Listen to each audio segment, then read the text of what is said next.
Hi guys, welcome back.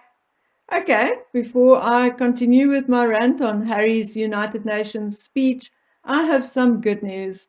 Prince George turned 9 today, and like I commented elsewhere, he used to look a lot like Grandpa Middleton, but as he grows older, he looks more and more like William. The other good news is that Tiggy Leg Burke appeared at the High Court for a public apology from the BBC, and of course, the apology stemmed from the allegation that the ex-royal nanny had an affair with Charles. Bashir tricked Diana into believing the nanny had become pregnant by Charles by showing her a fake abortion receipt. Mr. Davies said, now we know the shocking way that the interview was obtained. I have decided that the BBC will never show the program again, nor will we license it to other broadcasters. The apology was also extended to Prince Charles, William, and Harry, and the BBC will now pay an undisclosed amount in damages to Miss Burke. Of course, this will only be one of the payouts the BBC will have to make as a result of Bashir's actions. Last year, the BBC agreed to pay £1.5 million to a charity of the royal family's choice, which was equal to the amount of money the corporation made by selling the global rights to the program. Patrick Jeffson, Diana's former PA, has also received substantial damages, said to be in the region of about £100,000, and he has now also vowed to donate that to charity. Okay, guys, so that's it. And now I'm going to continue with Harry's speech insofar as the false information and his narrative in general. Now let's start with something Harry said, which he should perhaps read back as a mantra to himself. Harry refers to the years Mr. Mandela lost with his family, and he says, years he'll never get back. Has Harry and Meghan ever stopped to think about the years they are missing out on with their families? Harry's grandmother is 96, his father in his 70s, and Meghan's father in his late 70s, and he had only recently had a stroke. So, what about the years they are missing with their families? Then he refers to Mr. Mandela still beaming in photographs and still being able to see the goodness in humanity. And then he, Harry, goes on to preach doom and gloom and looks like he's about to step from the podium and hit someone. Then he talks about Mr. Mandela's beautiful spirit, which lifted everyone around him. Now, why isn't Harry taking a lesson from that? Because when I look at Harry these days, there is no sign of a spirit, let alone a beautiful spirit. He is sulking and looks glum 90% of the time, and his conduct is not lifting anyone's spirit. He talks about global uncertainty and division. Has he ever stopped to think about the division him and his wife Meghan Markle are creating? I've said this a number of times. I do not fight or interact with the sugars unless one of them attacks me directly, because I'm practically sure that if it wasn't for Harry and Meghan, we, you and I, would likely get along with 90% of them. I also understand why some of them are fighting in the Harkle corner, because in a country like mine, all they know about Harry and Meghan is what they read in magazines like You, Huisgenoot, and The People magazine. And those articles are always glowing accounts of how wonderful they are.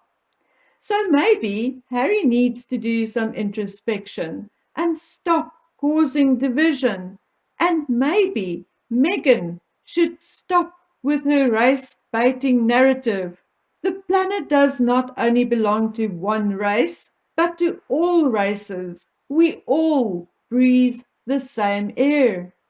He goes on to quote a line from one of Madiba's letters, and it is so clear That is likely a quote from a letter they got off the internet, like his wife is so fond of doing and plagiarizing from. When he continues after the quote, he convinces me even more than before that they did not read more than one or two quotes instead of the actual books, because he goes on to talk about being broken by a system which was designed to do exactly that. And again, I feel my anger soar.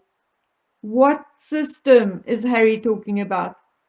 I am truly sick of the so-called Afrikaner being blamed for everything. Mr. Mandela himself didn't, because he studied the history of South Africa. Where does Harry think the whiteys in South Africa come from?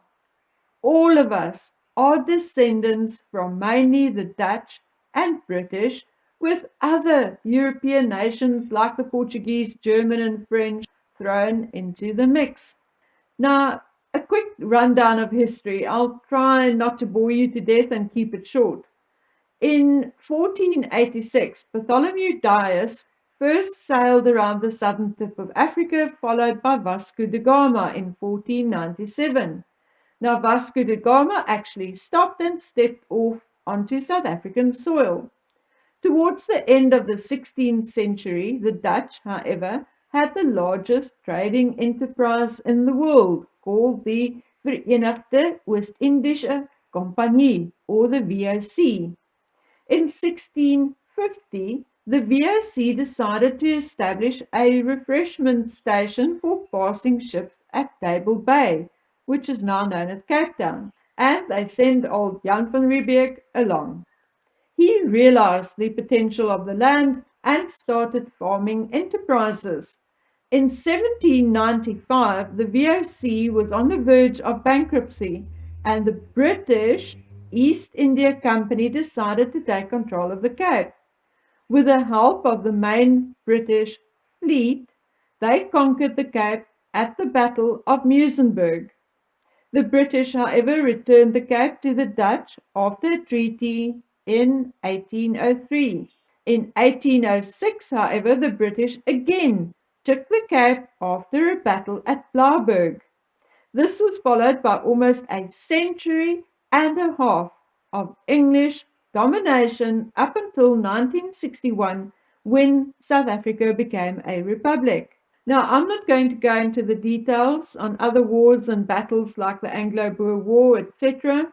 A very good and not too long article giving the basics plus a tiny bit more and with excellent references and links at the bottom is one by Erna and Willem Oliver of silo.org.za, titled The Colonization of South Africa, a Unique Case. The fact remains that when Mr. Mandela was first arrested in 1962 and sent to jail in 1964, it was under the laws and rules left behind by mainly the British. The Afrikaner, which is generally being referred to as the Boers or assumed to be Afrikaans-speaking South Africans, which is technically not correct, but never mind, is a nation born from many different cultures. Dutch, the Malay slaves, which Van Riebeeck brought with him, the Khoi, the San, and the British, with, like I said, drops of everything else, German, Portuguese, and so forth. Some of the true blue Afrikaners who speak Afrikaans have white skins, other brown skins, ranging from light to dark. So no, Harry, you can take that look off your face. It was not a system designed to break anybody.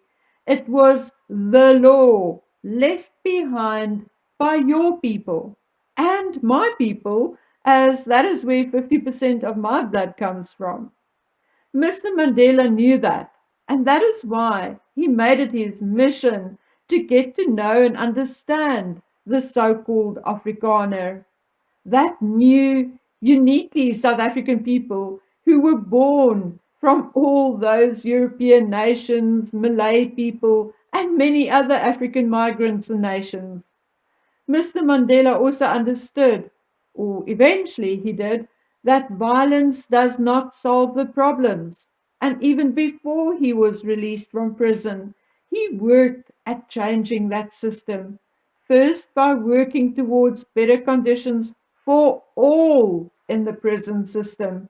Because, yes, my friend, there were white political prisoners in our jails and prisons at the time.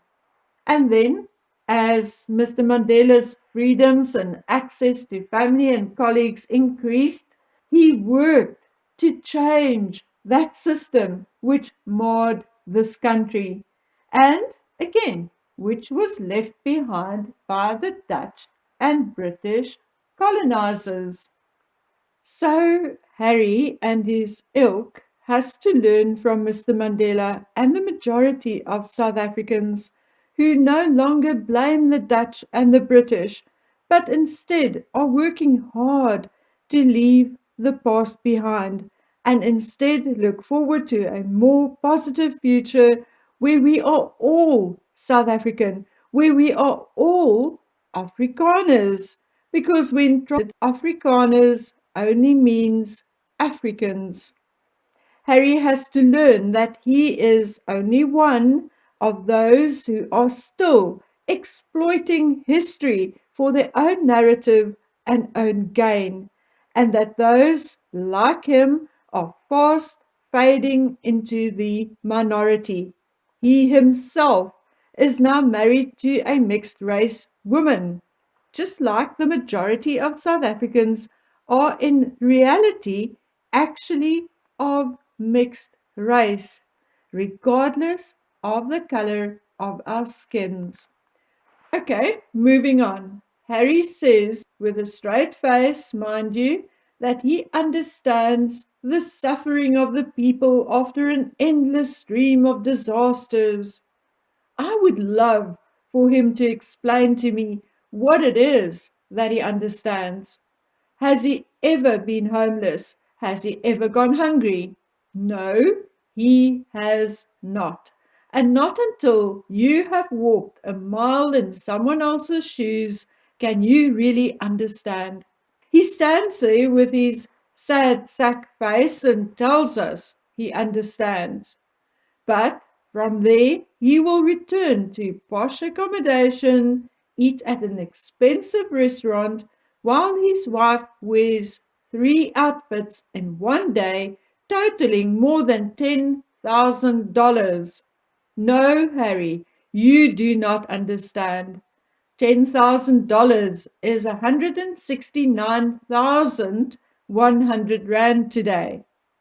And if you divide that up by 12, 12 being for the 12 months of the year, that totals 14,000 Rand. That is more than the average income of people on the lower end of the wage scale, those who are indeed lucky enough to have jobs. But that is here in South Africa. But listen to this. The annual average salary in the United States in 2020 was $56,310, or then approximately $4,691 per month. So, Madam Markle wore clothing worth more in one day than the average worker in the United States earn in one month. And Harry stands there and tells you and me that he understands our struggles. But now let's move on to what he said about climate change. And here again, I want you to buckle up and listen because it is important to all of us. And I want to talk to you about this before we move on to the rest. In his speech, Harry says, the Horn of Africa is enduring the longest drought in half a century. The drought there is a reflection of the extreme weather felt across the globe. Okay, now the most obvious and glaring hypocrisy is the fact that Harry and his wife had taken more than 21 private jet flights in approximately 2 years. They even flew via private jet to New York for Mandela Day, just to stand there and preach to us who had likely never flown via private jet in our entire lives, and many had not even flown anywhere ever.